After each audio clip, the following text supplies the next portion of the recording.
घोटाळा प्रकरणी आज सर्वोच्च न्यायालयात सुनावणी पार पडते। त्यामुळे आता छगन भुजबळ यांच्या अडचणी वाढणार की त्यांना दिलासा मिळणार याकडे सर्वांचंच लक्ष लागून आहे।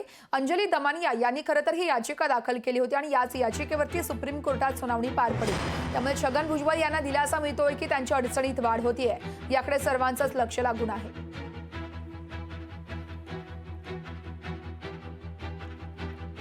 सर्वोच्च न्यायालयात आज महत्त्वाची सुनावणी पार पडेल। महाराष्ट्र सदन घोटाळा प्रकरणी आज सर्वोच्च न्यायालयात सुनावणी पार पडतेय।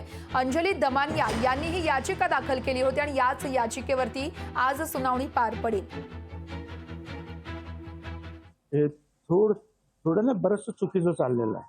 तुम्ही जे दाखवताय अशी काही परिस्थिती असेल तर ते समीर भाऊ तिकडे बसलेले आहेत, मी इथे बसलेलो, आम्ही आज तिकडे गेलो असतो ना ताबडतोब। अहो त्या महाराष्ट्र सदन घोटाळ्यातून जे आहे आम्हाला क्लीन चिट मिळालेली आहे। फक्त आमच्यातला एक जे सेक्रेटरी जे आहेत देशपांडे नावाचे, त्यांची केस मागे राहिली होती या केसमध्ये, त्यांच्याबद्दलची ती केस आहे। आमच्याबद्दलची केस होत आम्ही इथे कशाला आलो असतो, ताबडतोब गेलो असतो ना।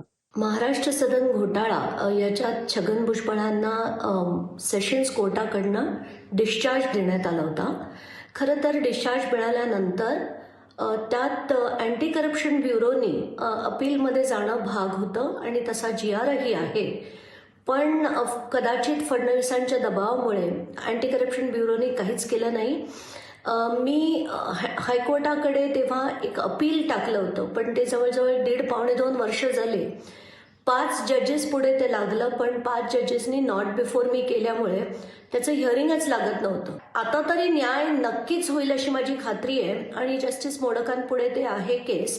आज आता सिरियल नंबर 12 वर आहे।